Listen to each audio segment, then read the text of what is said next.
나를 제일 잘 표현할 수 있는 물건 가져오기. 시작! 너무 어렵다. 자, 끝났습니다. 여러분 돌아오세요.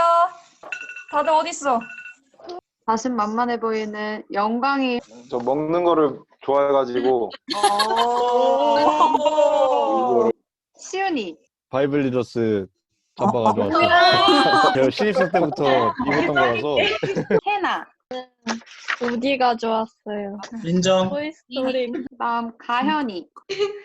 아 부끄럽다. 이번에 산 콤프로 저는 통 큰 사람 하겠습니다. 주영이. 핸드크림인데요. 건조할 때 필수잖아요. 이게 없으면 안 되잖아요. 작은데 그런 존재가 되고 싶다는 마음에. 의찬이. 스포츠 비즈니스 학과라고 제가 스포츠를 좋아해서 과연 제다 맞췄어. 어, 너무 설명을 잘해준 김주영. 감사합니다. 네, 너 귀엽다. 이번 주 말씀은 에베소서 3장 14절에서 19절 말씀입니다.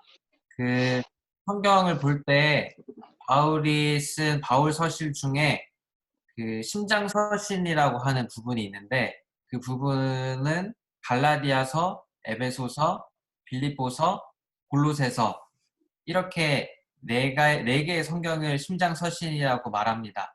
근데 그 중에서도 이 에베소서 3장 16절에서 17절 말씀을 심장 서신 중에 심장 구절이라고 말할 만큼 이게 우리 교회 생활 가운데서 가장 중요하다고 보여지는 말씀을 이번 주에 할 예정입니다.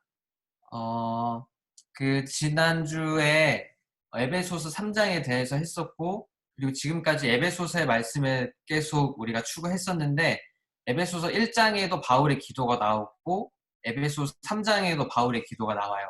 근데 이 두 가지 기도를 성경에 나타난 사도 바울의 가장 위대한 기도로 보고 있습니다. 에베소 첫 번째 기도에서는 바울이 우리가 교회를 볼 수 있도록 지혜와 계시의 영을 구하는 기도를 했었고 여기 에베소 3장에서는 우리 속사람이 강하게 되기 위해서 바울이 기도하고 있습니다. 이것은 여기 주제에 나와 있는 것 같이 우리의 체험에 관계된 것입니다. 첫 번째 에베소 1장에서의 기도는 계시를 위한 기도였고 에베소 3장에 나와 있는 이 두 번째 기도는 우리의 체험을 위한 기도입니다. 1장에서 우리는 계시를 보아야 하고 3장에서 우리는 우리가 본 그 계시에 따라 그 본 바에 따라 우리가 살아야 한다는 것을 보여주고 있습니다. 다음으로 넘겨주세요. 이번 주 키워드는 속사람, 마음의 거처입니다. 네, 다음으로 넘겨주세요. 14절 같이 읽어주고요. 이런 이유로 나는 아버지께 무릎을 꿇고 기도합니다. 15절입니다. 아버지는 하늘들과 땅에 있는 각 족속에게 이름을 주시는 분이십니다. 아니요. 전에로, 네. 여기 보면은 그 14절에 무릎을 꿇고라는 부분이 있는데요. 혹시 그 대학생, 청년, 형제, 자매님들 중에 무릎을 꿇고 기도하신가요? 무릎을 꿇고 기도한다라고 할 때 사실 우리가 많이 무릎을 꿇고 기도한 적이 많이 없을 것 같아요. 우리가 엄청 어떤 것을 간구하거나 아니면 우리가 어떤 것들을 필요로 할 때, 주님께 우리가 어떤 것들을 구할 때, 간절할 때, 필사적일 때 우리가 무릎을 꿇고 하지 그렇지 않을 때는 우리가 사실 무릎을 꿇고 기도하기란 조금 이런 적이 별로 없었던 것 같아요. 근데 우리가 여기 14절 말씀을 볼 때 바울이 아버지께 무릎을 꿇고 기도합니다라는 것을 볼 수 있습니다. 여기서 우리가 바울 형제님의 영과 태도를 한번 생각해 보기 바랍니다.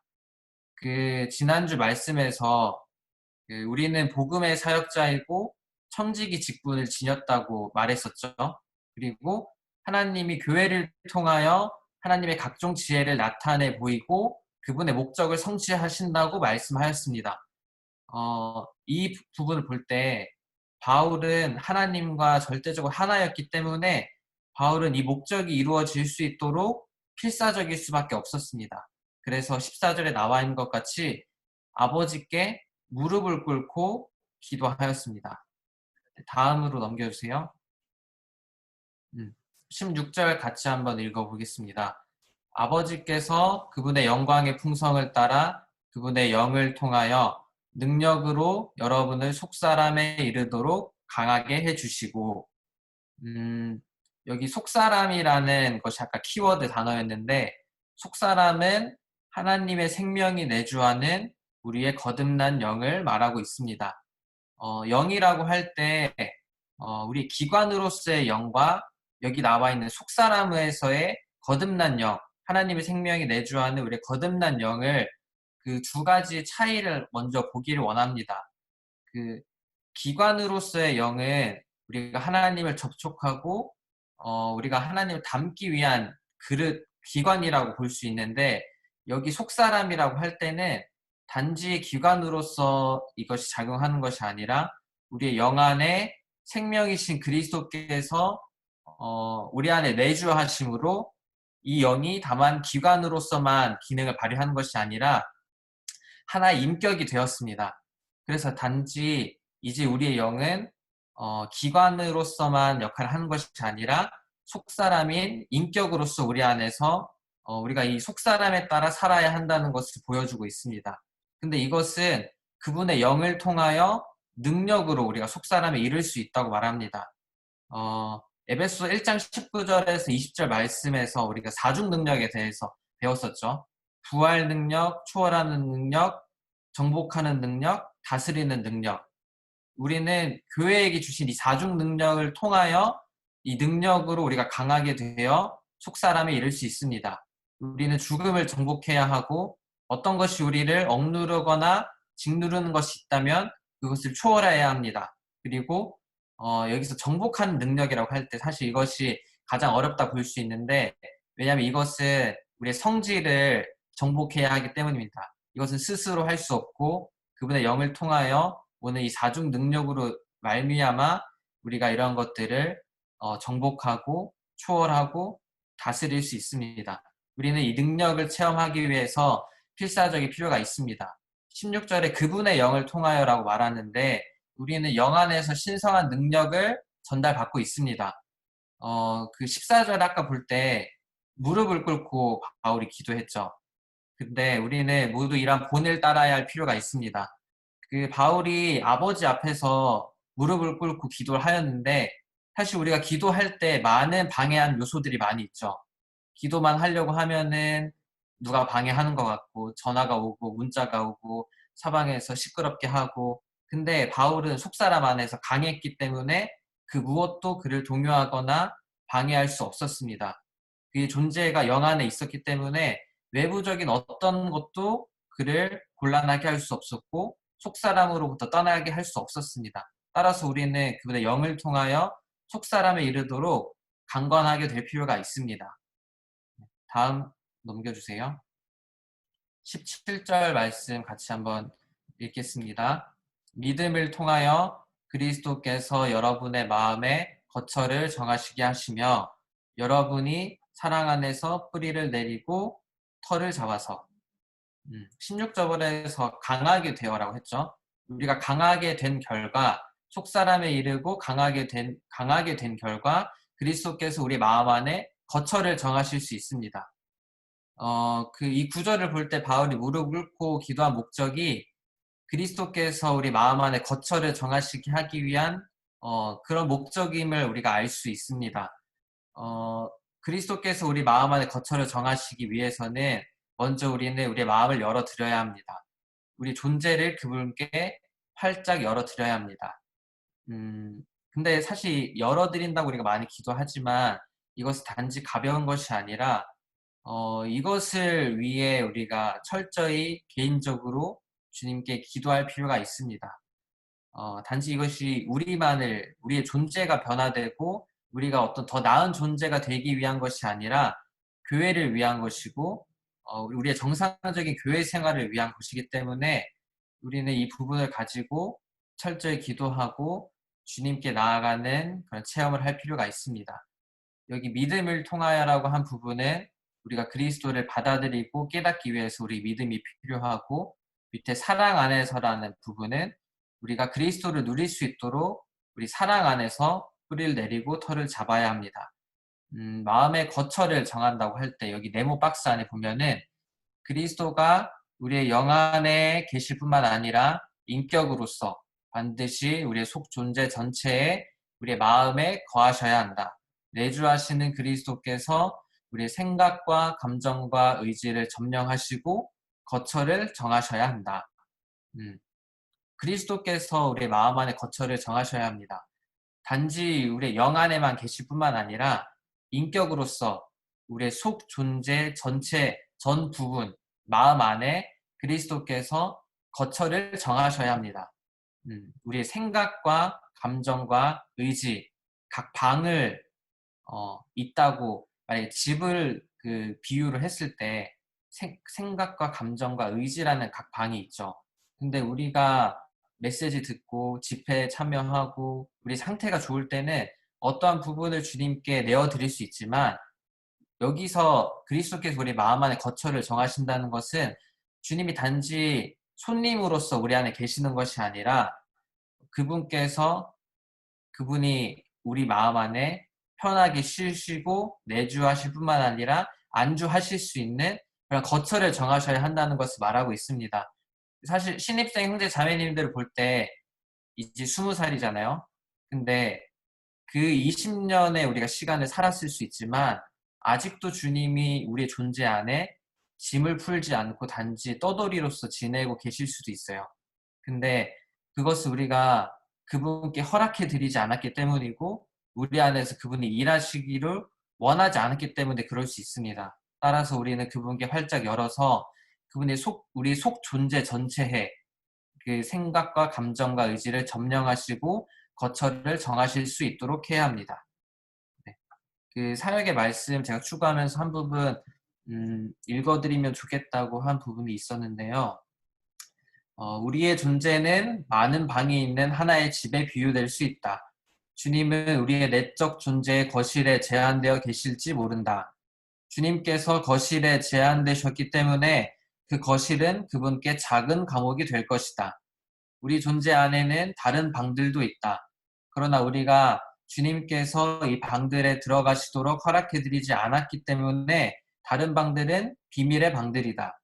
이 방은 우리의 생각과 감정과 의지와 양심을 포함한다. 우리는 주 예수님을 사랑한다. 그러나 우리는 그분께 우리의 감정 안에서 어떤 입지도 드리지 않을 수 있다. 우리의 생각도 같은 경우이다. 우리가 사는 방식에서와 우리가 옷을 입는 방식에서와 우리가 차를 운전하는 방식에서 그리스도를 위한 입지가 없을지 모른다. 그리스도가 참으로 우리 마음 안에 거하시는가? 이 문제에 있어서 우리는 골방에 들어가서 그분께 기도해야 한다. 아멘. 그리스도께서 우리 마음 안에 거처를 정하실 수 있도록 우리가 활짝 열어드리기 원합니다. 네, 다음 넘어가 주세요. 네, 18절, 19절 같이 읽겠습니다. 모든 성도들과 함께 그 너비와 길이와 높이와 깊이가 어떠한지를 깨달을 수 있는 충분한 역량과 지식을 초월하는 그리스도의 사랑을 알 수 있는 충분한 역량이 있게 하시어 하나님의 모든 충만에 이르도록 여러분이 충만하게 되기를 바랍니다.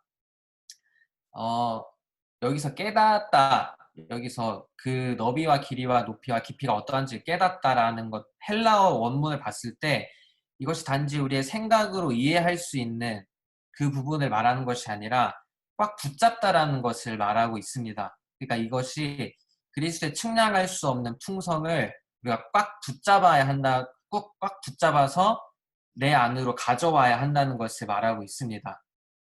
이것이 우리의 체험과 누림이 될 수 있도록 우리는 그리스도의 측량할 수 없는 풍성, 그리스도의 너비와 길이와 높이와 깊이가 어떠한지 그것을 꽉 붙잡는 것이 필요합니다. 이것이 우리의 매일의 체험과 누림이 되어야 합니다. 단지 그리스도를 1차원적으로 누리는 것, 너비만 누리는 것, 길이만 누리는 것, 이런 것이 아니라 2차원적으로 누리는 것. 여기서 두 가지만 누리거나 그렇게 하는 것이 아니라 너비와 길이와 높이와 깊이 이 네 가지를 우리가 균형 잡혀서 누릴 때 우리는 입방체라고 하죠. 정육면체.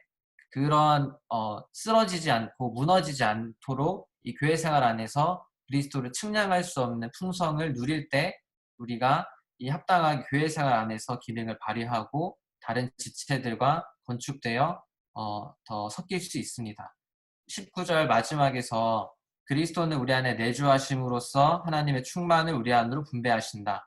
이것은 우리가 하나님의 단체적인 표현인 교회가 되게 하기 위함이다. 그 사도가 그리스도를 다른 이들 안에 건축해 넣어서 그들이 만물 안에서 만물을 충만케 하시는 한 분의 충만의 표현을 위하여 영적인 한 성전이 되기를 갈망했습니다. 이것이 바울의 태도와 바울의 영이었는데 이러한 영과 태도가 우리의 영과 태도가 되기 원합니다. 다음으로 넘어가 주세요.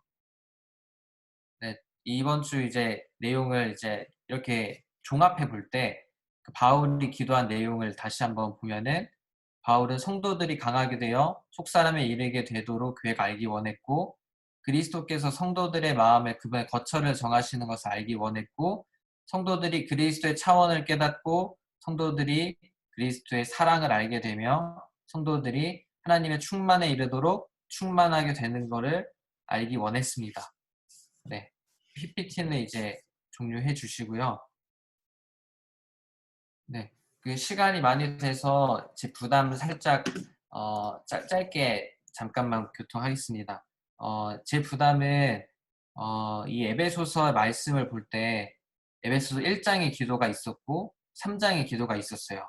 근데 이 두 가지 기도를 우리가 꼭 기억하고 이 기도를 우리의 기도로 말할 수 있도록 이런 것들 한번 좀 더 잊지 말고 이런 항목들을 더 기도해 보면 좋을 것 같아요.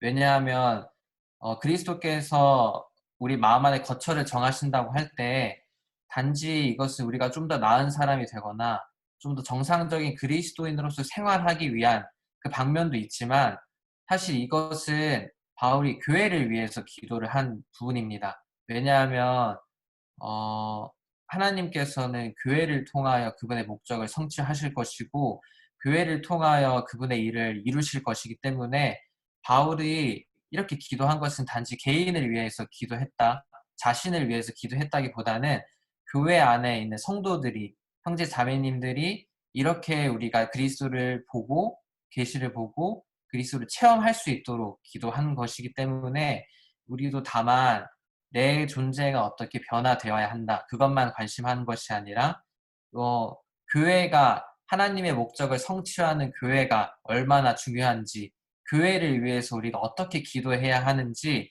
이 부분들을 한 번 더 기도해보고 생각해보고 하면 좋을 것 같습니다.